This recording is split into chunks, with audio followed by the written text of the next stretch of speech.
आज की प्रेस वार्ता में स्वागत है। आज आप सभी को यहाँ देश में जो क्रिमिनल जस्टिस सिस्टम के 3 नए कानून आज से अमल में आ रहे हैं, इसके लिए आप सभी को निमंत्रित किया है।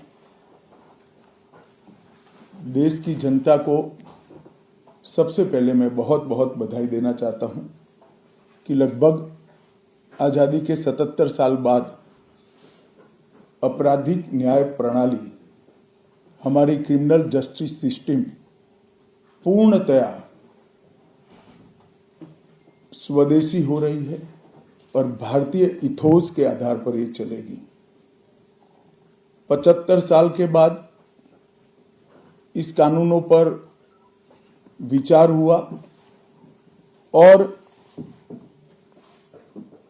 ये कानून जब आज से हर थाने में अपना काम करना चालू करेंगे, तब अंग्रेजों के बनाए हुए कानून निरस्त होकर भारत की संसद ने बनाए हुए कानून आएंगे। दंड की जगह न्याय लेगा, देरी की जगह स्पीडी ट्रायल और स्पीडी जस्टिस मिलेगा। और पहले सिर्फ पुलिस के अधिकारों की रक्षा की गई थी, अब पीड़ितों के अधिकारों की रक्षा और जो कंप्लेनेंट है इसके भी अधिकारों की रक्षा करने का काम होगा। तो एक नए नजरिए के साथ ये तीनों कानून आज सुबह से ही, मतलब कल मध्यरात्रि से काम करना शुरू किए हैं। अब इंडियन पिनल कोड, जिसको आईपीसी कहते थे, 1860 से जो कानून था, इसकी जगह बीएनएस भारतीय न्याय संहिता आएगी। क्रिमिनल प्रोसीजर कोड, जिसको सीआरपीसी कहते थे, जो 1898 से अमल में था, इसकी जगह भारतीय नागरिक सुरक्षा संहिता बीएनएस आएंगे। और इंडियन एविडेंस एक्ट 1872 से जो इस देश की क्रिमिनल जस्टिस सिस्टम को गवर्न करता था, इसकी जगह भारतीय साक्ष्य अधिनियम बीएसए लागू होगा। तो बीएनएस, बीएनएसएस और बीएसए के लागू होने से पूरी न्याय प्रणाली का आपराधिक कानूनों की पूर्णतया इसके अंदर हम कह सकते अब भारतीय आत्मा है। इसके ढेर सारे प्रावधान ऐसे किए गए हैं जिससे कई समूहों को फायदा होगा। कई सारी दफाएं जो अंग्रेजों के समय से विवाद में रही, इसको हटाकर आज के समय के अनुकूल धाराएं जोड़ी गई है। और कई सारी ऐसी चीजें जिससे भारतीय नागरिकों को परेशानी थी, इसको हटाकर नए प्रावधान किए गए हैं। सबसे पहले हमने इसमें हमारे संविधान के स्पिरिट के तहत दफाओं की और चैप्टर्स की प्रायोरिटी तय की है। सबसे पहली प्रायोरिटी महिलाओं और बच्चों के अपराध को दी गई है और मैं मानता हूं कि ये करने की बहुत समय से पहले जरूरत थी। एक पूरा अध्याय इसमें जोड़ा गया है जिसमें 35 धाराएं हैं और 13 प्रावधान हैं, जिसमें गैंग रेप के लिए अब 20 साल की सजा या तो कारावास, आजीवन कारावास, नाबालिग के साथ बलात्कार में मौत की सजा, झूठा वादा पहचान छिपाकर शोषण करने वालों के लिए भी अलग से अपराध बनाया गया है। पहले सुप्रीम कोर्ट के जजमेंट से चलता था। पीड़िता का बयान उसके घर पर महिला अधिकारियों की उपस्थिति में और अपने परिजनों की उपस्थिति में लेने का भी प्रावधान किया है। और इसके साथ साथ ऑनलाइन एफआईआर की व्यवस्था से भी ढेर सारी उत्पीड़न का सामना कर रही महिला एम्बरेसमेंट से बच पाएगी, ऐसा हमारा मानना है। सालों से देश भर में मॉब लिंचिंग के अपराध के लिए कानून में कोई प्रावधान नहीं था। प्रावधान करने की मांग होती थी।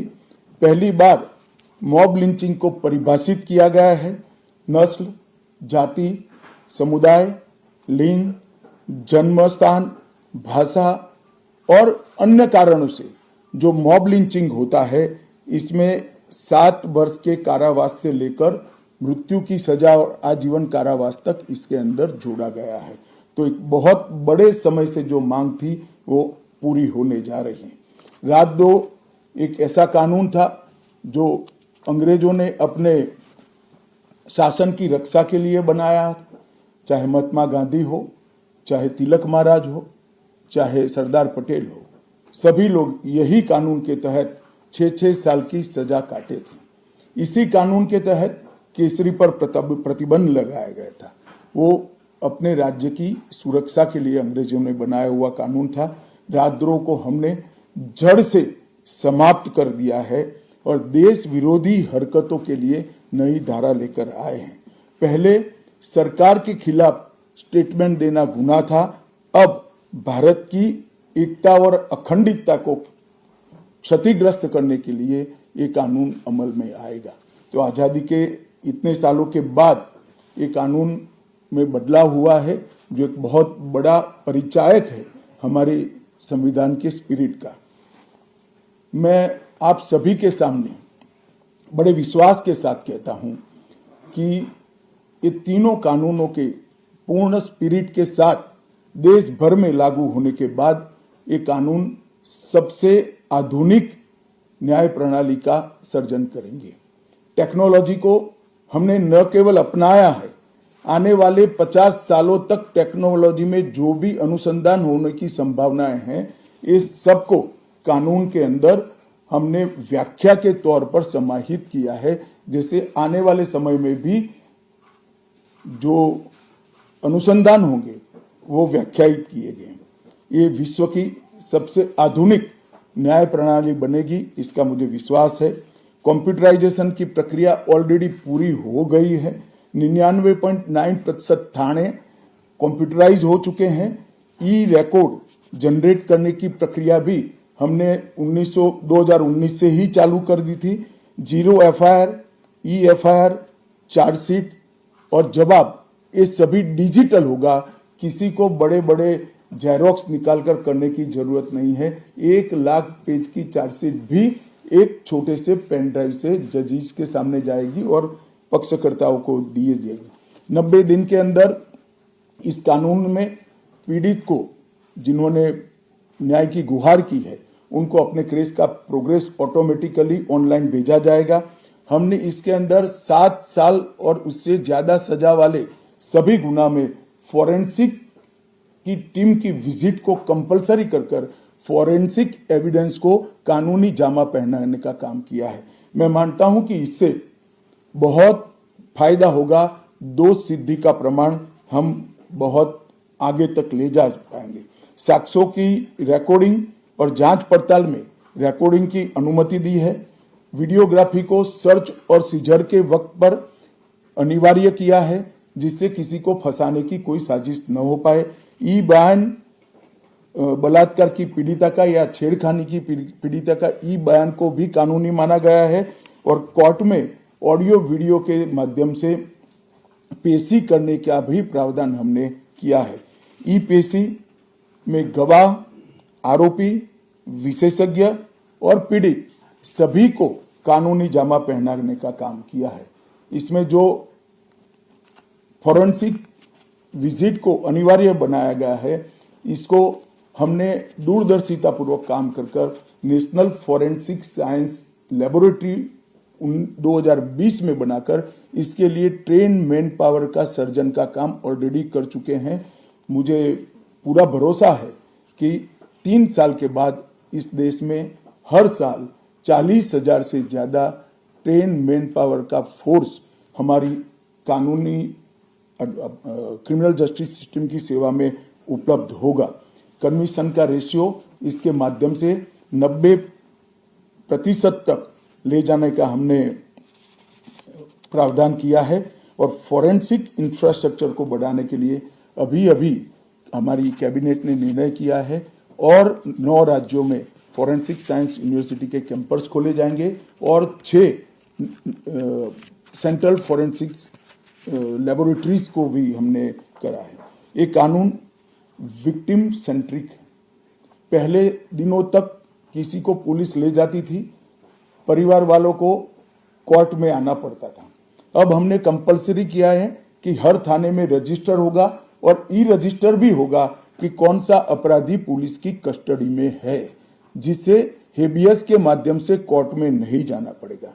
तलाशी और रेड दोनों स्थिति में वीडियोग्राफी की जाएगी, जिससे पुलिस के अधिकारों का दुरुपयोग न हो पाए।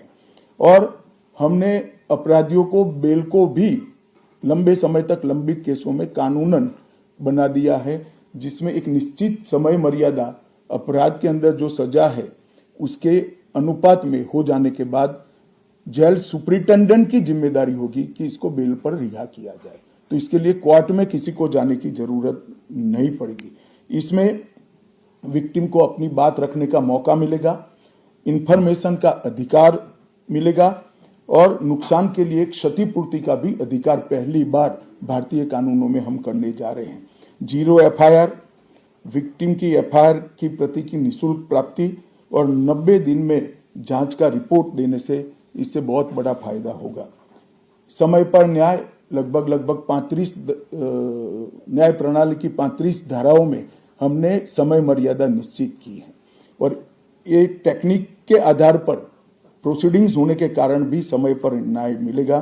3 दिन में एफआईआर दर्ज करनी है, 7 दिन के भीतर जांच रिपोर्ट पीड़िता के सार्वजनिक करनी है, 60 दिन के अंदर ही अपराध तय करने हैं और घोषित अपराधियों के खिलाफ 90 दिन के अंदर मुकदमा कायम करना है और आपराधिक मामलों में मुकदमे की सुनवाई के बाद ज्यादा से ज्यादा 45 दिन के अंदर जजमेंट की घोषणा करनी है। तो कई जगह पे हमने समय को कम कर बाध्य कर हमने जल्दी से न्याय मिल पाए इस दिशा में काम किया है।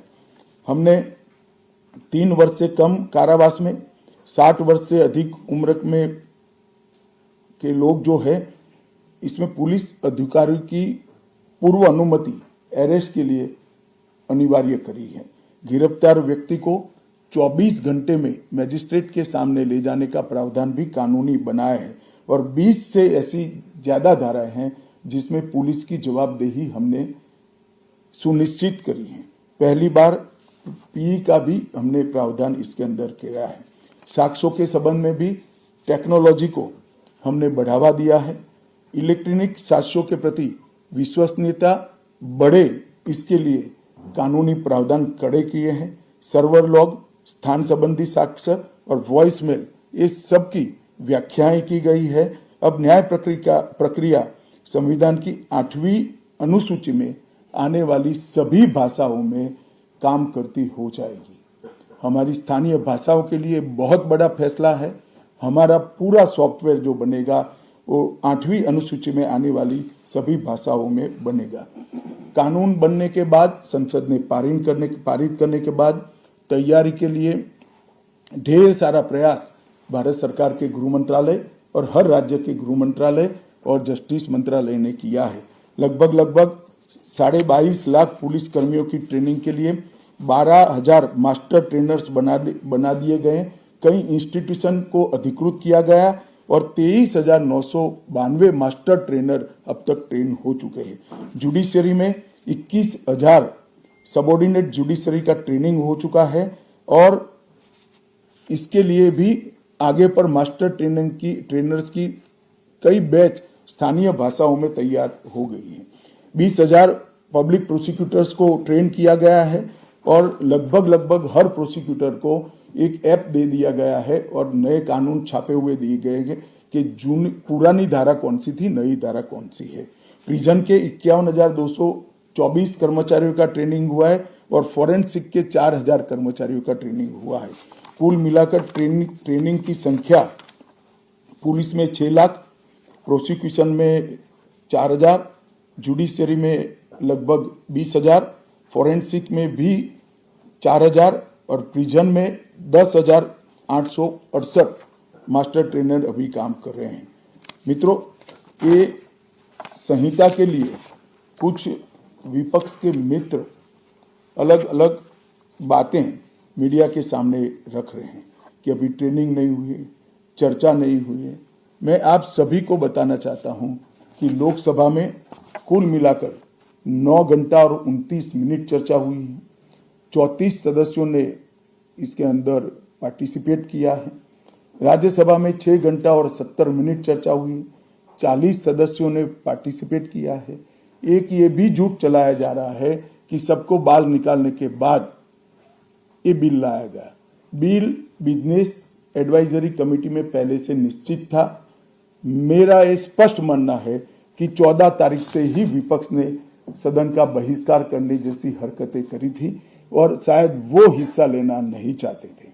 और दोनों सदनों में 14 तारीख में लोकसभा में 96 और राज्यसभा में 46 सदस्यों ने ऐसी हरकतें की जिससे पीठासीन अधिकारी उनको बाहर करने के लिए मजबूर हो जाए। फिर भी एक ऑप्शन था। ये बहुत बड़ा दूरगामी परिणाम लाने वाला कानून था। वो एक कानून के लिए स्पेशल अंदर आकर चर्चा में अपना मत रख सकते थे। इसके पहले भी मैंने 2020 में सभी सांसदों को पत्र लिखकर उनके सुझाव मांगे थे। सभी मुख्यमंत्रियों को पत्र लिखकर उनके सुझाव मांगे थे। सभी सुप्रीम कोर्ट के सम्मानीय न्यायाधीशों को पत्र लिखकर उनके सुझाव मांगे थे। सभी हाई कोर्ट के चीफ जस्टिस को पत्र लिखकर सुझाव मांगे थे। गृह सचिव जी ने सभी आईपीएस अफसरों से सुझाव मांगे थे। सभी कलेक्टर से सुझाव मांगे थे।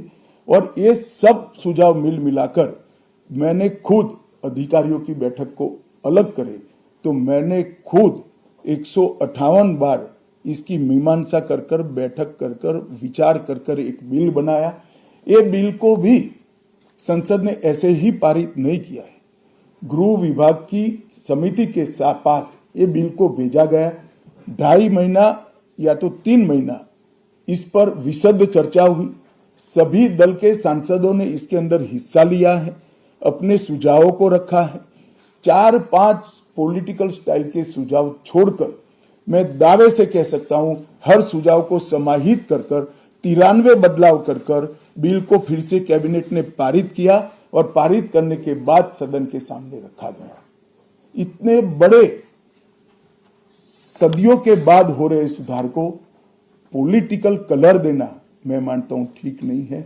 मेरे तो सभी विपक्ष के साथियों से विनती है, पॉलिटिक्स करने के ढेर सारे मुद्दे हैं, आराम से करिए पॉलिटिक्स, कोई चिंता नहीं, हम भी जवाब देंगे।